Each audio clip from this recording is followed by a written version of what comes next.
پچھلے خطبے میں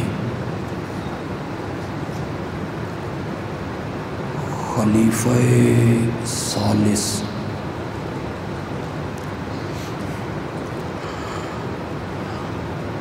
حضرت سیدنا عثمان رضی اللہ تعالی عنہ کی سیرت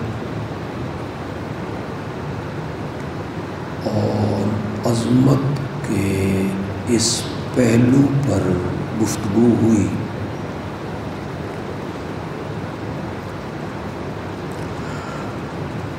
کہ اولاد آدم میں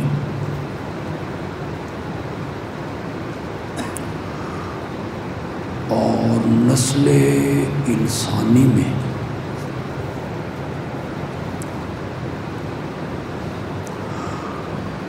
حضرت عثمان ہی ایسی شخصیت ہیں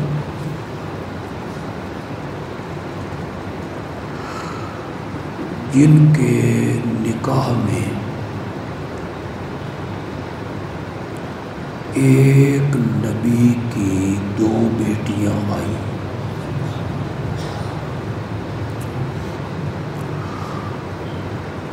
پوری تاریخ انسانیت میں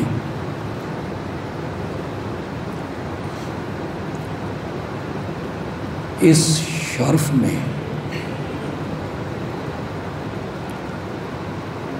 حضرت عثمان رضی اللہ تعالی عنہ کے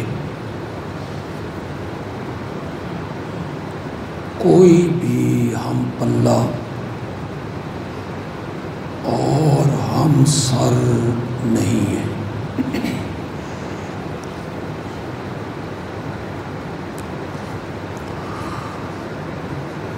کچھ لوگوں نے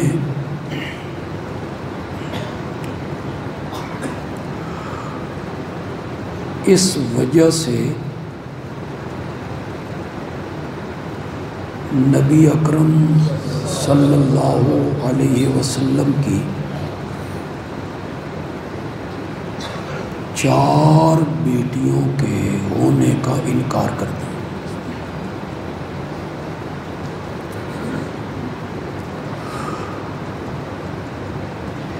نہ ایک سے زائد بیٹی مانیں گے اور نہ کسی کو داماد نبی ماننا پڑے گا، اور داماد نبی ہونے کا امتیازی شرف صرف حضرت علی رضی اللہ تعالی عنہ کے لیے ثابت کریں۔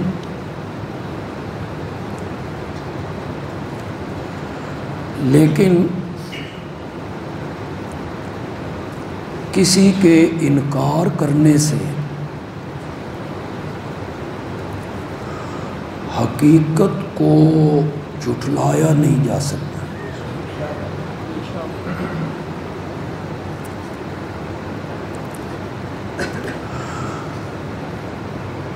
فریق مخالف میں حدیث کی جو سب سے معتبر کتاب ہے اس کا نام ہے الکافی۔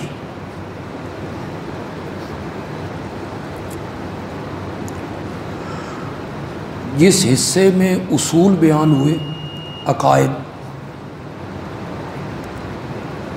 اسے اصول کافی کہتے ہیں، اور جس میں فروع بیان ہوئے، نماز، روزہ، حج، زکوٰۃ، نکاح، طلاق، اسے فروع کافی کہتے ہیں۔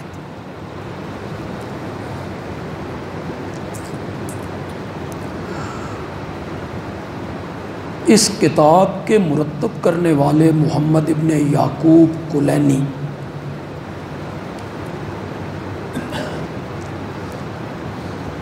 یہ غالباً 3ری صدی کا عالم،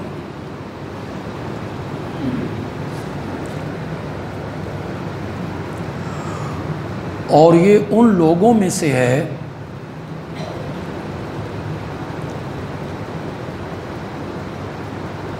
کہ جن کو یہ شرف حاصل ہے کہ وہ غار میں امام غائب سے ملاقات کیا کرتے.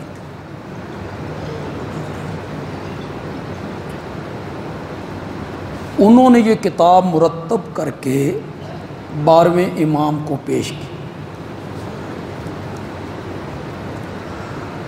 12ویں امام نے اسے پڑھا اور لکھا ھذا کافن لشیعتنا، یہ کتاب ہمارے شیعوں کے لیے کافی. اس وجہ سے اس کا نام پڑ گیا الکافی. یہ ایک علمی بات ہے.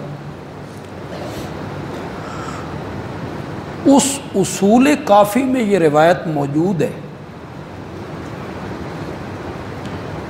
کہ نبی اکرم صلی اللہ علیہ وسلم نے فرمایا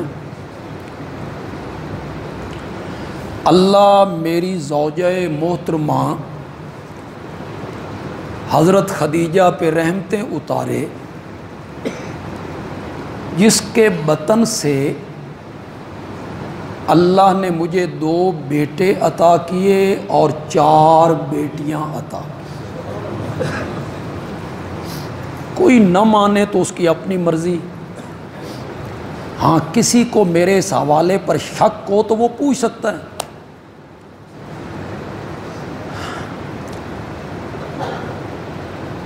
انہوں نے 4 بیٹیوں کا انکار کیا کہ نہ 4 بیٹیاں مانیں گے اور نہ کسی کو نبی پاک کا داماد.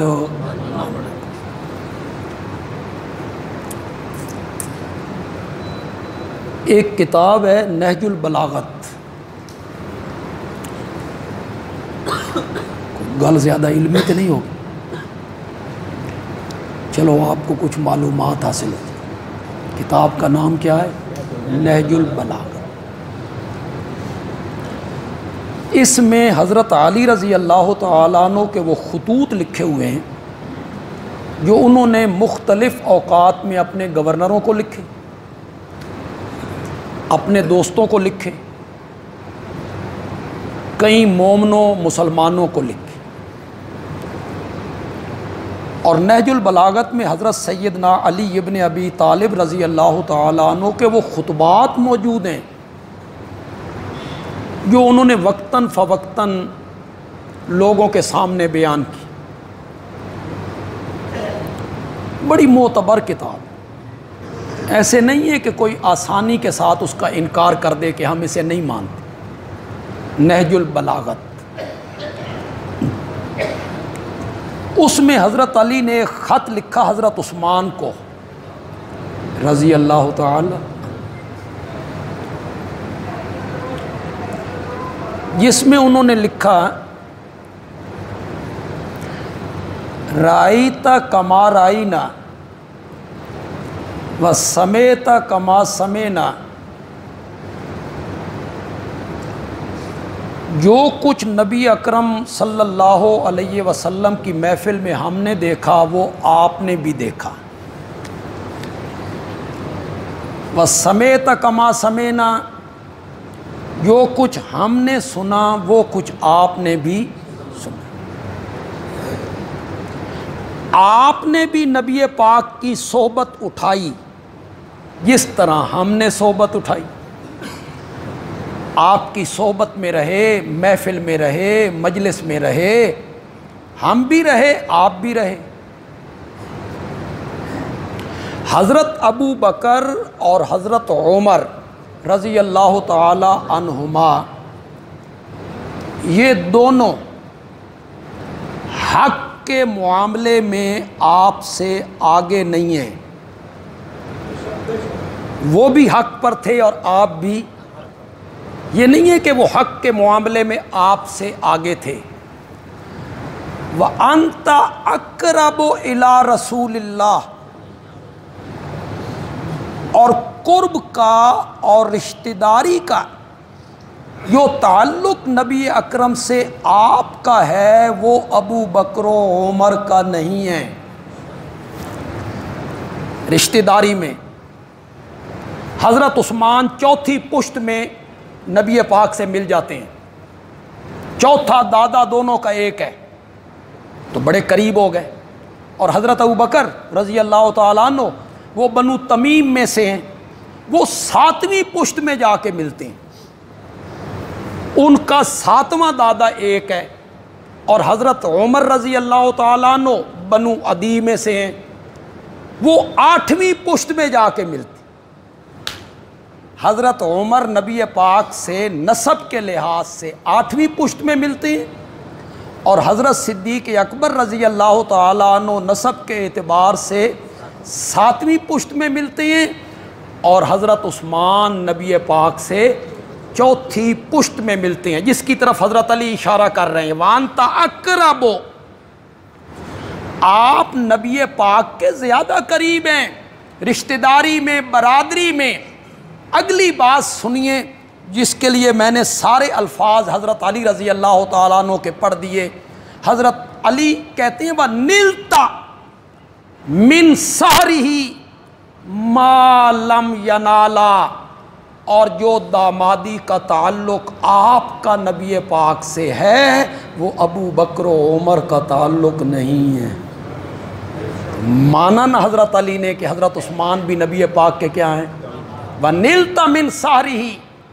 اگر نہج البلاغت میں یہ عبارت نہ ہو تو پھر تو کوئی بندہ کہے کہ میں نے ممبر پہ غلط بیانی کی۔ وَنِلْتَ مِنْ سَحْرِهِ مَا لَمْ يَنَالَا،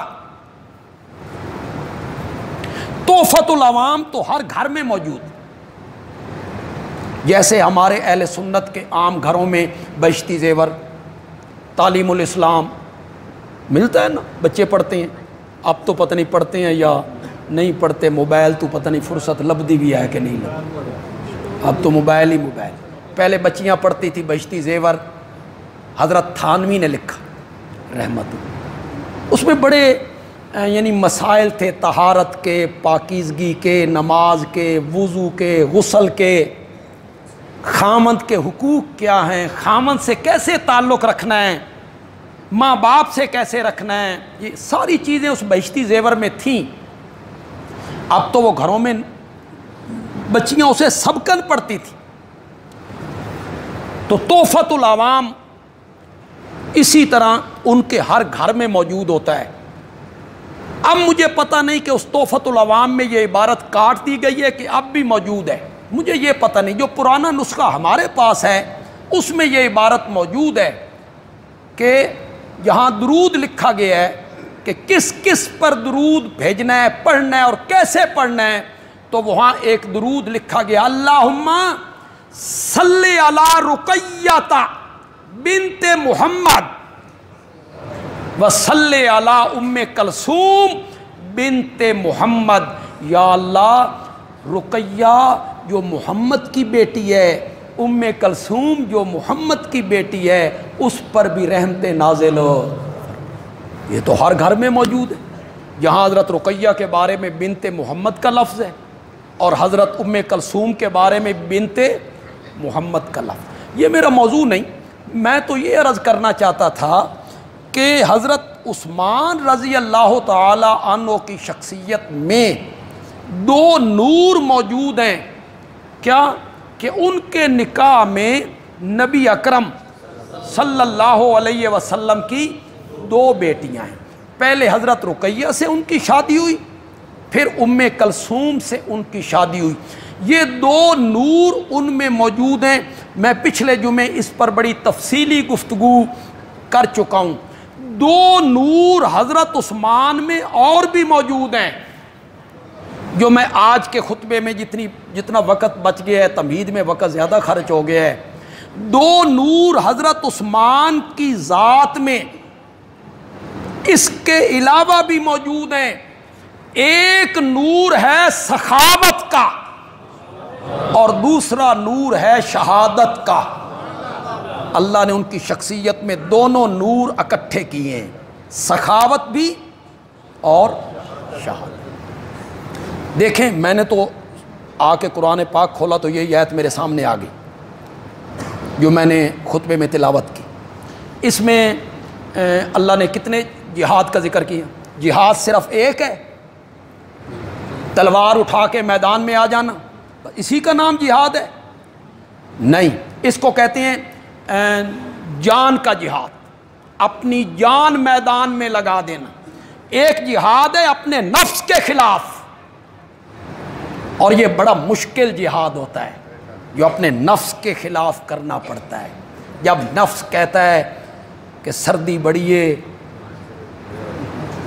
اور باہر کڑ مڑ ہو رہی ہے اور تو بسترے میں پڑا ہے، ٹھیک ہے صبح کی اذان ہو گئی ہے، پیارا، یہ نفس کہتا ہے. اور رب کیا کہتا ہے؟ الصلاۃ. اس وقت پھر جہاد شروع ہو گیا نا، نفس غالب آتا ہے کہ تو غالب آتا ہے. یہ نفس کے خلاف جہاد ہے، اپنے آپ کو مار دینا، اپنے آپ کو شریعت کے تابع کر دینا. اور ایک جہاد ہے بالمال. کس کے ذریعے جہاد کرنا؟ مال کے ذریعے جہاد کرنا. یہاں قرآن نے اس کو ذکر نہیں کیا. الذین آمنوا وہاجروا وجاہدوا فی سبیل اللہ. جو لوگ ایمان لائے، یہ سورۃ توبہ کی آیت نمبر 22 ہے جی. جو لوگ ایمان لائے، جنہوں نے ہجرت کی، اپنا وطن چھوڑا، اپنا شہر چھوڑا، مدینہ آ گئے، وجاہدوا فی سبیل اللہ، اور جنہوں نے جہاد کیا اللہ کی راہ میں، باموالہم. کس کے ذریعے؟ پہلے اموال کا ذکر کیا ہے. مال خرچ نہیں ہوگا، ہتھیار کہاں سے آئیں گے؟ مال خرچ نہیں ہوگا، جنگ کے آلات کہاں سے خریدے جائیں گے؟ مال خرچ کرنا پڑے گا، تب جنگ کی تیاری ہوگی، جہاد کی تیاری ہوگی. پہلے ذکر کیا وجاہدوا فی سبیل اللہ باموالہم وانفسہم. اور جنہوں نے اللہ کی راہ میں جہاد کیا اپنے مالوں کے ذریعے، اپنی جانوں کے ذریعے، اعظم درجۃ عند اللہ. دیکھیں یہ آیت جب اتر رہی تھی، میں تھا، آپ تھے، یہ علماء بریلی، علماء اہل حدیث، علماء دیوبند، بولتے کیوں نہیں؟ شیخ عبد القادر جیلانی، بایزید بستامی، علی اجویری، اولیاء اللہ، بزرگان دین، مفسرین، محدثین، فقہاء، ائمہ مجتہدین، تابعین، امام اعظم امام ابو حنیفہ، امام احمد ابن حنبل، امام بخاری، امام مالک، امام شافعی، امام ابو یوسف، امام محمد ابن حجر، کوئی بھی نہیں تھا. جب یہ آیت اتر رہی تھی تو میرے نبی کے یار تھے. یہ اللہ کن کو کہہ رہا ہے؟ آمنو، ہاجرو، جاہدو. آپ میں سے جن کو عربی کے ساتھ کوئی شدھ بدھ ہے، یہ سارے ماضی کے سیغے نہیں ہیں، یہ مضارع کے سیغے ہیں. جو ایمان لائیں گے، جہاد کریں گے، ہجرت کریں گے، یہ سب ماضی کے سیغے ہیں، معنی بھی ماضی والا کریں گے. جو لوگ ایمان لائے، وہاجروا، جن لوگوں نے ہجرت کی، وجاہدوا، یہ سب ماضی کے سیغے ہیں. اور جس وقت یہ آیتیں اتر رہی تھیں اس وقت اس دھرتی پر مومن تھے تو میرے نبی کے یار ہی تھے نا. تو پھر یہ قرآن کس کو کہہ رہا ہے؟ اعظم درجۃ عند اللہ واولئک هم الفائزون. دنیا و آخرت میں کامیاب ہونے والے یہی لوگ ہیں. یبشرہم ربہم، انہیں ان کا رب خوشخبریاں دیتا ہے. کسی کے بھونکنے سے کیا ہوتا ہے؟ کوئی صحابہ کو بکواس کرے، ان کی غلطیاں گنواتا پھرے، ان پہ تبرہ کرے یا ان کے ایمان میں شک کرے، کیا ہوتا ہے؟ عرش کا مالک اعلان کرتا ہے یبشرہم، خوشخبری دیتا ہے ان کو ان کا رب رحمت منہ و رضوان، اپنی طرف سے رحمت کی خوشخبری، اپنی رضامندی کی خوشخبری۔ کوئی کتا راضی نہیں ہوتا، نہ ہو صحابہ کا کیا بگڑتا ہے؟ رب راضی ہو گیا ہے، خوشخبری دے رہا ہے میں راضی ہو گیا ہوں۔ وجنات، خوشخبری دیتا ہے باغات کی، لہم فیہا نعیم مقیم، ان کے لیے ان باغات میں دائمی نعمتیں تیار ہیں، خالدین فیہا۔ قرآن تو میرے نبی کے یاروں کی تعریفیں کرتا ہے یار۔ میں نے کئی مرتبہ آپ کو یہ قانون اور قاعدہ بتایا، پھر کہتا ہوں، کوئی غلط کار آدمی آپ کو صحیح پٹڑی سے اتار نہ دے۔ فلاں کتاب میں کیا لکھا ہوا ہے اور فلاں محدث نے کیا کہا ہے، نہیں، یہ ہم نے نہیں دیکھنا۔ ہم نے یہ دیکھنا ہے کہ صحابہ کے متعلق قرآن میں میرے رب نے کیا کہا، میرا رب کیا کہتا ہے۔ اس کے مقابلے میں کسی کی کوئی حیثیت نہیں، کسی کی کوئی حیثیت نہیں۔ ایسی بے سر و پا باتیں لوگوں میں مشہور کر دی گئیں، پھر بیچارے لوگ سادہ لا ہوتے ہیں، تحقیق کرتے نہیں ہیں۔ یہ مسلم میں لکھا ہوا ہے، حضرت معاویہ اور ان کے گورنر جمعے کے دن حضرت علی کو سب کرتے تھے، سب، اور مانا کر دیا گالی۔ کیا دیتے تھے؟ گالیاں دیتے تھے۔ واہ، نبی پاک کے یاروں کی تصویر صحیح پیش کی، یہی تربیت کی تھی میرے نبی نے۔ سچی سچی بات کرو، آج اگر کوئی آدمی ممبر پہ بد زبانی کرتا ہے، کسی کو گالیاں دیتا ہے، تم نہیں کہتے ہو اس کی تربیت صحیح نہیں، اس نو کسی چنگے استاد دے ہاتھ نہیں لگے، تم بھی کہتے ہو تربیت صحیح نہیں۔ ایک دفعہ میں سفر کر رہا تھا، میرے ڈرائیور نے غلطی کی، ادھر سے 72 سیٹر بس آ رہی تھی، اس نے ادھر دیکھا ہی نہیں، مڑ گیا۔ بڑی مشکل سے کچھ ہم ادھر ہوئے، کچھ بس والے نے کوشش کی تو بس والا کھڑا ہو گیا، اچھا آدمی تھا، آ کے میرے ڈرائیور کو کہتا ہے تیرے استاد کا نام کی ہے؟ بس اس واسطے یہی گل بڑی سی، اس ڈرائیور کے لیے یہی بات کافی تھی۔ تیرے استاد کا نام کیا ہے بھائی؟ کس استاد نے تجھے پڑھایا ہے؟ ممبر پہ گالیاں نکالے بندہ۔ یہ نبی پاک نے تربیت کی ہے، جس نبی کے متعلق قرآن کہتا ہے کہ ابھی وہ نبی اس دنیا میں آیا نہیں تھا کہ اس کے تذکرے ہو رہے تھے ابراہیم کی دعاؤں میں، ربنا وبعث فیہم رسولا منہم یتلو علیہم آیاتک ویعلمہم الکتاب والحکمہ ویزکیہم۔ یزکی کسے کہتے ہیں؟ تزکیہ کسے کہتے ہیں؟ وہ ان کا تزکیہ کرے گا۔ چنگا تزکیہ کیتا بھائی، ممبر تے گالاں کڈو۔ سب کا معنی گالی نہیں ہوتا، شتم کا معنی گالی ہوتا ہے۔ اب کون پڑھا ان کالج اور یونیورسٹی کو پڑھے ہوئے نوجوانوں کو، وہ سنتے ہیں، وہ کہتے ہیں ہاں معاویہ گالیاں دیتے تھے۔ انہیں کون پڑھائے کہ سب کا معنی گالی نہیں ہوتا، شتم کا معنی گالی ہوتا ہے۔ سب کا معنی ہوتا ہے کسی کے رویے پر تنقید کرنا، اور ایک صحابی دوسرے صحابی پر تنقید کر سکتا ہے، میں اور تو صحابی پہ تنقید نہیں کر سکتے، ہم نہیں کر سکتے۔ وہ بھی صحابی وہ بھی صحابی، دونوں صحابی آپس میں تنقید کر سکتے ہیں۔ سب کا لفظ آیا، مانا گالی کیا، لوگوں نے کانوں کو ہاتھ لگایا، اچھا معاویہ ایڈا بھیڑا سی، ممبر پہ گالیاں نکالتا۔ حضرت معاویہ رضی اللہ تعالیٰ جس دور میں خلیفہ بنے، آپ کو یہ پتہ ہے اس سے پہلے آپ کو کسی نے بتایا 55,000 صحابہ نے معاویہ کے ہاتھ پر بیعت کی. کتنے؟ یعنی صحابہ موجود ہوتے تھے، صحابہ موجود ہوتے تھے.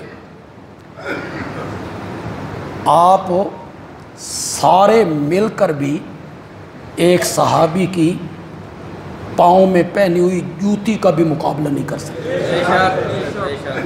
ایمان میں، عمل میں، تقوی میں، کسی چیز میں.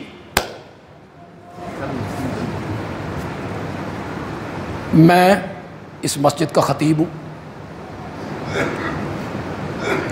اگر میں حضرت علی رضی اللہ تعالیٰ عنہ کے متعلق گالی تو بڑی دور کی بات ہے، کوئی اخلاق سے گرا ہوا جملہ ممبر پہ کہوں، سنو گے؟ بولتے کیوں نہیں ہو؟ سنو گے؟ کرو گے میرا لحاظ؟ اس کا مطلب یہ ہوا کہ وہ جو صحابہ تھے اور تابعین تھے انہوں دا ایمان تواڈے نال بھی کمزور سی. یہی بتانا چاہتے ہو لوگوں کو. وہ گالیاں نکالتے تھے، وہ سنتے تھے. یہ نکال کے خوش ہو رہے ہیں، وہ سن کے خوش ہو رہے ہیں. انا للہ و انا الیہ. جہاد کی ایک قسم کیا ہے؟ جانی جہاد. جانی جہاد، اس میں کچھ لوگ بڑے آگے نکلے. ان میں ایک نام حضرت سیدنا علی ابن ابی طالب کا، بہت آگے. بدر میں، احد میں، خندق میں، خیبر میں ان کے جو بہادری شجاعت کے کارنامے ہیں انمنٹ ہے، کوئی نہیں مٹا سکتا. ان کے علاوہ حضرت خالد ابن ولید رضی اللہ تعالی، حضرت طلحہ ہیں، حضرت زبیر ہیں، سعد ابن ابی وقاص ہیں. بڑے بڑے صحابہ ہیں جنہیں جانی جہاد کی، میدان میں نکلے، تلوار چلائی. اور جو مالی جہاد ہے، خدا گواہ ہے، پورے صحابہ کی جماعت میں حضرت عثمان کے ہم پلہ کوئی بھی نہیں، کوئی نہیں. مالی جہاد میں حضرت عثمان رضی اللہ تعالیٰ عنہ کا مقام و مرتبہ بہت آگے. صرف غزوہ تبوک لیں، جیش الاسرہ، تنگی کا لشکر. اسرہ کس کو کہتے ہیں؟ تنگی، مشقت. مقابلہ کس سے ہے؟ پیشہ ور فوج سے. آج تک مقابلہ کس سے ہو رہا تھا؟ اپنے جیسے لوگوں سے. ان کے پاس بھی تلوار ہے، ان کے پاس بھی تلوار ہے، ان کے پاس بھی تیر ہیں، ان کے پاس بھی تیر ہیں، ان کے پاس بھی ڈھالیں ہیں، ان کے پاس بھی ڈھالیں ہیں. مکے والوں سے. اب مقابلہ ہونے چلا ہے پیشہ ور فوج سے. جن کے پاس ہتھیار ہیں، قوت ہے. اس نے اپنے فوجیوں کو 1 سال کی پیشگی تنخواہ دے دی اور مدینے کی جانب اس نے پیش قدمی شروع کی. میرے آقا کو پتہ چلا گرمی کا موسم ہے، سینکڑوں میل کا سفر ہے، ریتلا علاقہ ہے اور کھجوریں پکی ہوئی ہیں. یہ جو کھجوریں پکی ہوئی ہیں، یہ میں نے کیوں کہا؟ مدینے کی ساری معیشت کس پر تھی؟ اسے اتاریں گے، بیچیں گے، اگلا سال گزاریں گے. یہ تو جٹا نو پوچھو نا جدا کنک پک دیئے تھا، ذمہ داروں سے پوچھو. اس وقت ذمہ دار کہتے ہیں ہن تو سونے دی کڑی بھی نہیں چاہیے، سونے کا می بھی نہیں چاہیے، یا پک رہی. اور کچھ کہتے ہیں جٹ دی ماں مر جائے نا اس موقع تے، جٹ دن اس نو اندر رکھو، پہلے کنک وڈو، وہ خراب ہو گئی تو معیشت خراب ہو جائے. اور جو آپ تنخواہ دار لوگ ہیں، مجھے بتانے کی کوئی ضرورت نہیں ہے مہینے کی آخری تاریخوں میں آپ کا کیا حال ہوتا ہے. اگلی تنخواہ ملی نہیں، پچھلی کیا ہو گئی. ایسا جمعے دی جھولی بھی پتہ لگ جاتا. آخری مہینے کی جھولی اور ہوتی ہے، شروع کے مہینے کی جھولی اور. تاجر تنخواہ دار طبقے کے پاس پیسہ نہیں رہتا. جب کھجوریں پکی ہوئی ہیں، پچھلی کھجوریں ختم ہو گئیں، آگے چلے جائیں گے، انہیں اتارے گا کون؟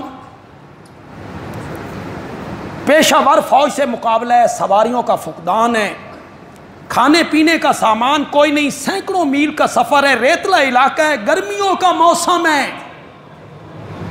میرے آقا نے فرمایا چلو، اور میرے نبی کے یاروں نے کہا لبیک،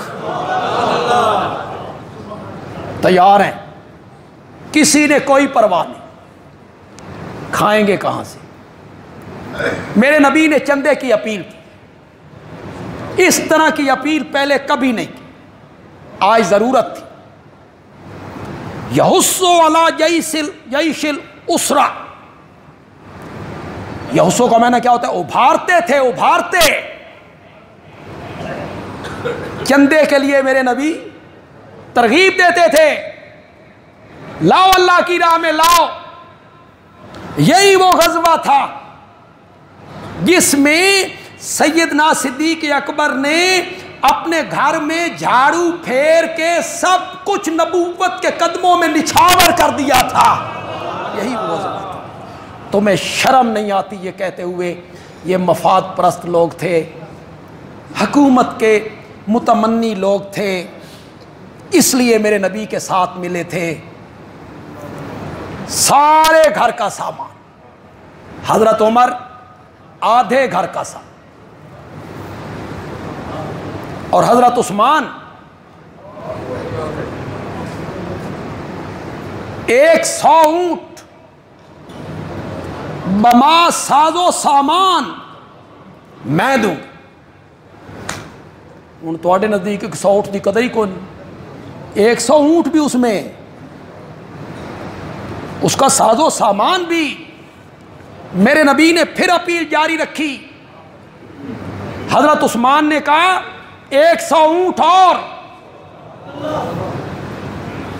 میرے نبی نے اپیل جاری رکھی. حضرت عثمان نے کہا 100 اونٹ اور. 300 اونٹ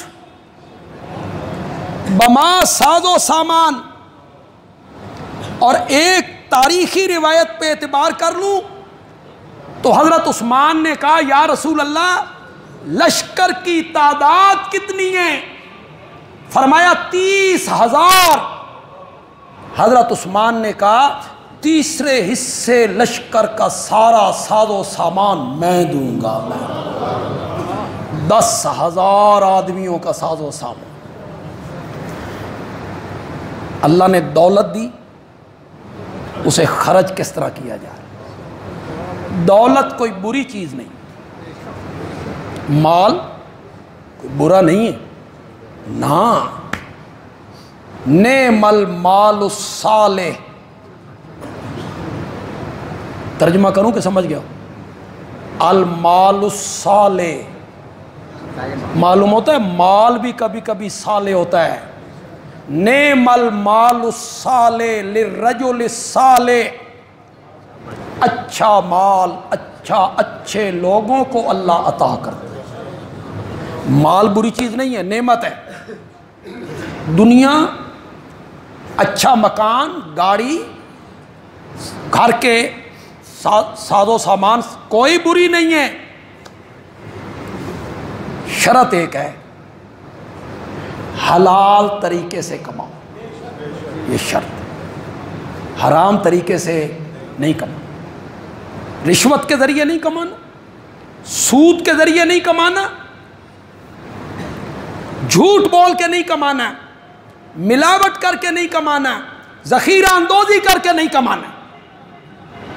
شریعت کے مطابق کمانا. میں تو خود، ہم تو تجارت کر نہیں سکتے. کدیں تجارت کرن لگی ہے تو ساری اپنا ہر شے نہ ڈبو چھڑیے. وہ بھی ایک فن ہے تجارت. لیکن جو آپ میں تاجر ہیں، خدا گواہ ہے، صرف میرے نبی نے 2 شرطیں لگائیں. سنو تاجروں، کیوں ہر سال عمرے پہ بھاگ جاتے ہو یار؟ ہر سال عمرہ، اس کی بجائے اس پہ عمل کرو نا. عمرہ کر کے تمہیں وہ مرتبہ نہیں مل سکتا، حج کر کے بھی نہیں مل سکتا، تہجد پڑھ کے بھی نہیں مل سکتا، 500 دانے کی تسبیح پھیر کے بھی نہیں مل سکتا، 100 لڑکیوں کی شادیاں کروا کے بھی نہیں مل سکتا، وہ مرتبہ نہیں مل سکتا. صرف 2 شرطیں لگائی ہیں میرے نبی نے. التاجر الصدوق الامین، سچا تاجر، الامین. اب میں یار اس پر بھی روشنی ڈالوں، سچا تاجر کون ہوتا ہے؟ اپنے ضمیر سے پوچھو. کبھی کبھی اس سے بھی فتوے پوچھا کرو. ساڈے کول پوچھتے ہو، مفتی صاحب سے پوچھتے ہو، کبھی کبھی اس سے بھی فتویٰ پوچھا کرو. خدا دی قسم ہے، اس تو وڈا مفتی کوئی نہیں. یہ بالکل سچے فتوے بتاتا ہے. اس سے پوچھا کرو کہ یہ کام غلط ہے یا صحیح ہے، تیرا ضمیر بتائے گا.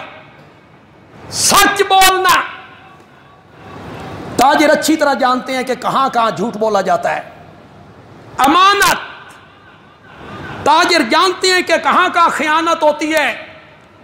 تاجروں، 2 صفتیں اپنے اندر پیدا کر لو. میرے آقا نے فرمایا سچا اور امانت دار تاجر قیامت کے دن اٹھایا جائے گا مان نبیین. اللہ اکبر، اللہ اکبر. کن کے ساتھ؟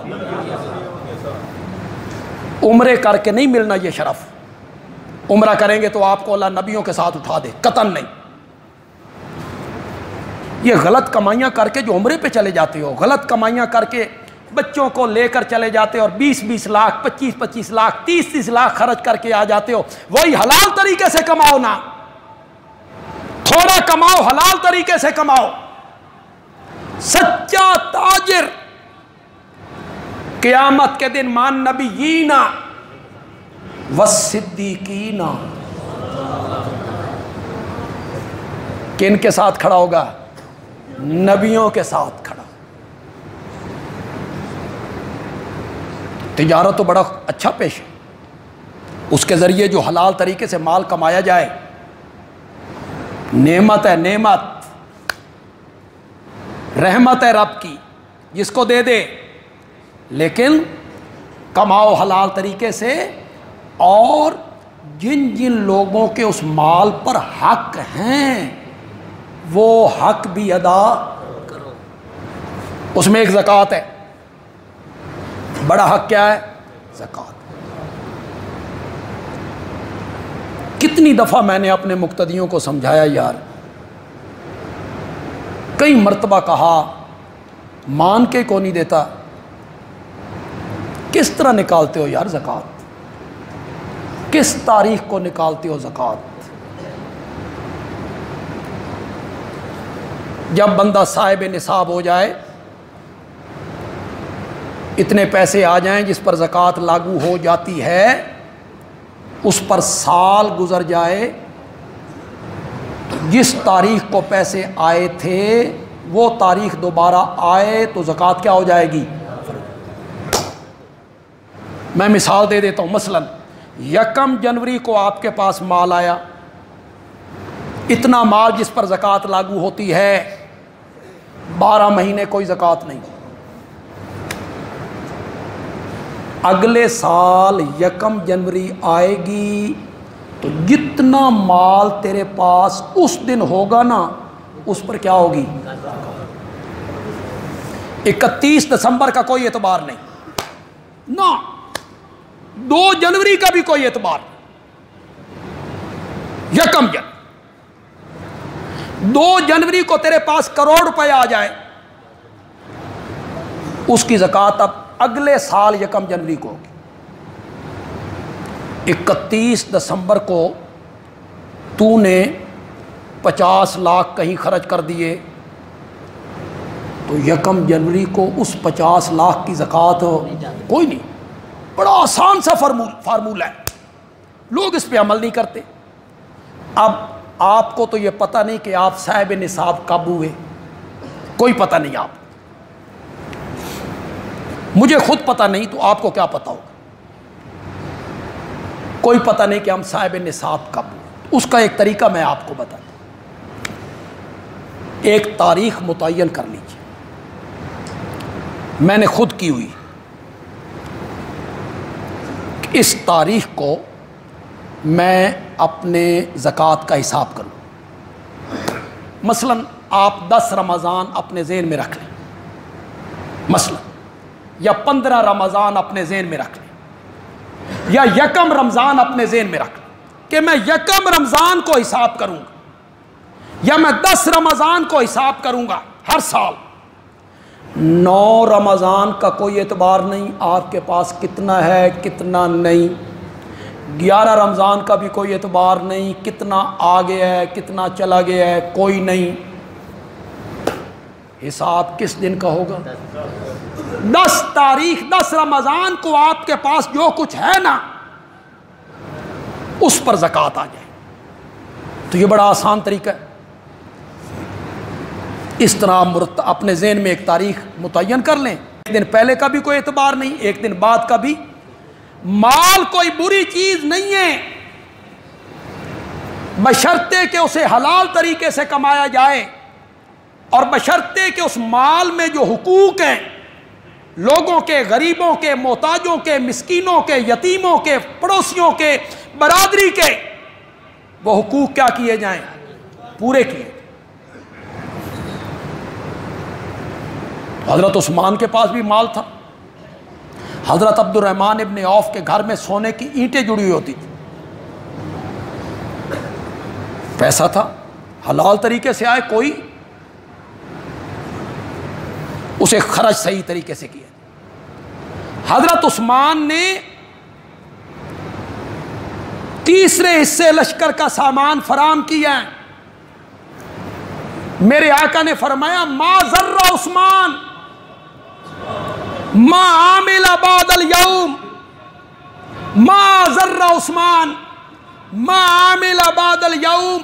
آج کے بعد عثمان جو کچھ بھی کرتا رہے رب نے اس سے حساب ہی کوئی نہیں لینا ہے. اسے کوئی چیز نقصان نہیں پہنچا سکتی.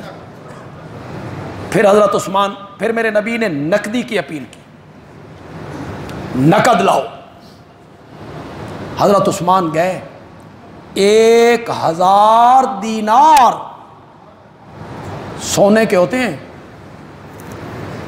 1000 دینار وہ لے آئے، میرے نبی کی جھولی میں ڈالے. ترمذی کی روایت ہے غالباً میرے نبی اس جھولی کو ہلا رہے ہیں، وہ دینار آپس میں بجتے ہیں، ان میں آواز پیدا ہوتی ہے، اور میرے نبی کہتی ہیں ما ضر عثمان ما عمل بعد اليوم. آج کے بعد عثمان جو کچھ بھی کرتا رہے رب نے اس سے حساب نہیں لینا. بندیالوی کہتا ہے میرے آقا نے کسی صحابی کے متعلق یہ جملے ارشاد نہیں فرمائے جو جملے میرے آقا نے حضرت عثمان کے لیے ارشاد فرمائے تھے. کسی کے لیے ارشاد نہیں فرمائے کہ اسے کوئی عمل نقصان نہیں پہنچا سکتا، اس کا یہی عمل اس کے جنت میں داخلے کے لیے کافی. یہ لشکر روانہ ہو،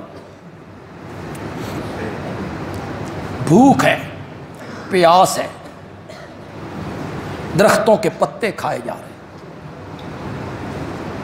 کچھ لوگ راستے میں دم دے گئے، فوت ہو گئے. ان میں وہ غریب صحابی بھی ہے جس کے کپڑے اس کے چچا نے اتروا لیے تھے،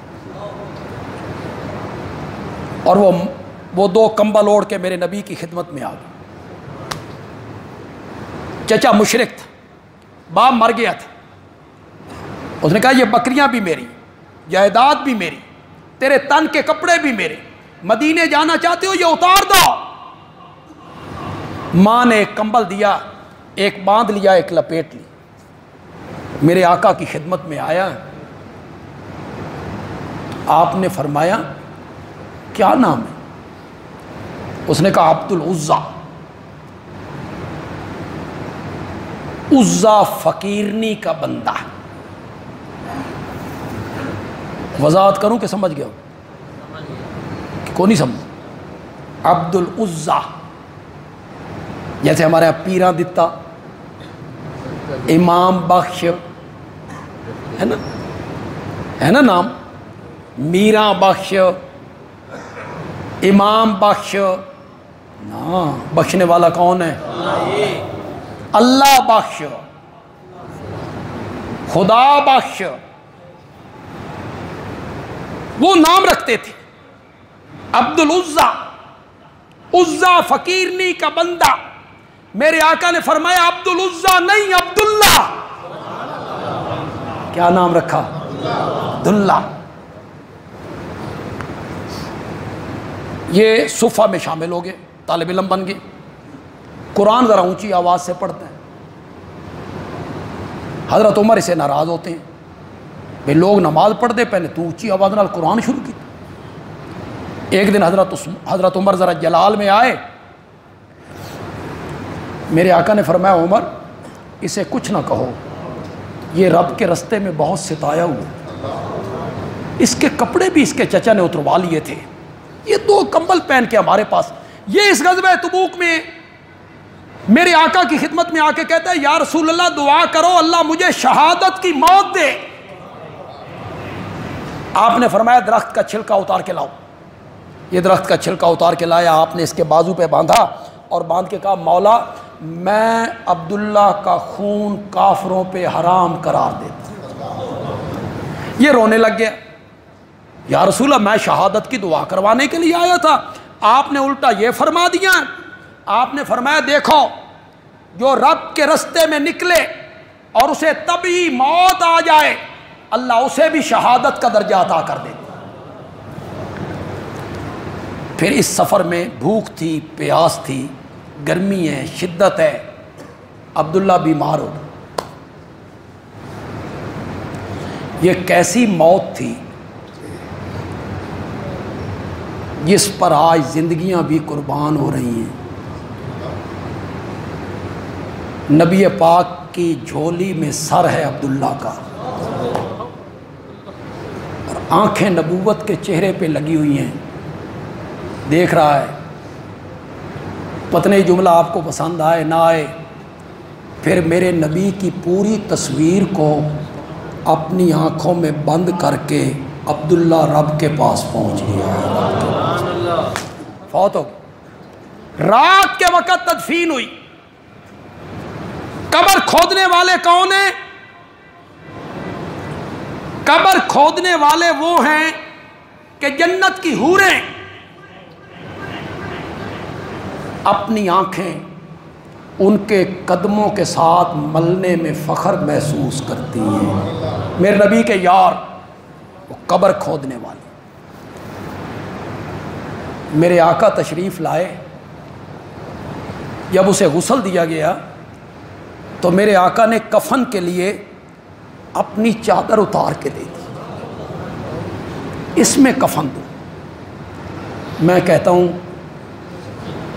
جو عبداللہ نبی پاک کی محبت میں مست ہو کر تن کے کپڑوں سے محروم ہو گیا تھا، اس کے لیے کفن بھی اتنا اعلیٰ ہونا چاہیے تھا۔ نبوت کی چادر اس کا کفن بننی چاہیے تھی، نبوت کی چادر میں اس کو کفنایا گیا۔ پھر جب دفن کرنے کے لیے صحابہ قبر میں اترے نا، میرے نبی نے فرمایا باہر آ جاؤ۔ میرے نبی خود اترے اس قبر میں لیٹے، فرمایا ادبن الی اخیکم، اپنے بھائی کو میرے حوالے کرو۔ صحابہ نے نبوت کے ہاتھوں میں عبداللہ کو دیا، آپ نے لٹایا، ماتھے کو بوسہ دیا، اور آسمان کی طرف چہرہ اٹھا کے میرے نبی نے کہا مولا میں آج تک عبداللہ سے راضی ہوں، تو بھی راضی ہو جا۔ حضرت عمر کی چیخیں نکل گئیں، حضرت عبداللہ ابن مسعود کی چیخیں نکل گئیں، عبداللہ کاش تیری جگہ پہ آج ہماری میت ہوتی کہ کائنات کا سرتاج خود قبر میں اترتا اور یہ جملے کہہ دیتا، مولا میں آج تک عبداللہ سے راضی ہوں، میرے مولا تو بھی راضی ہو۔ جب زاد راہ ختم ہو گیا، حضرت عثمان کو پتہ چلا تو حضرت عثمان نے اپنے کارندے قریبی گاؤں میں بھیجے اور مختلف گاؤں سے زاد راہ کو اکٹھا کیا۔ کھجوریں تھیں، بکریاں تھیں، بھیڑیں تھیں، جو کھانے پینے کا سامان تھا وہ لے کے وہاں پہنچے۔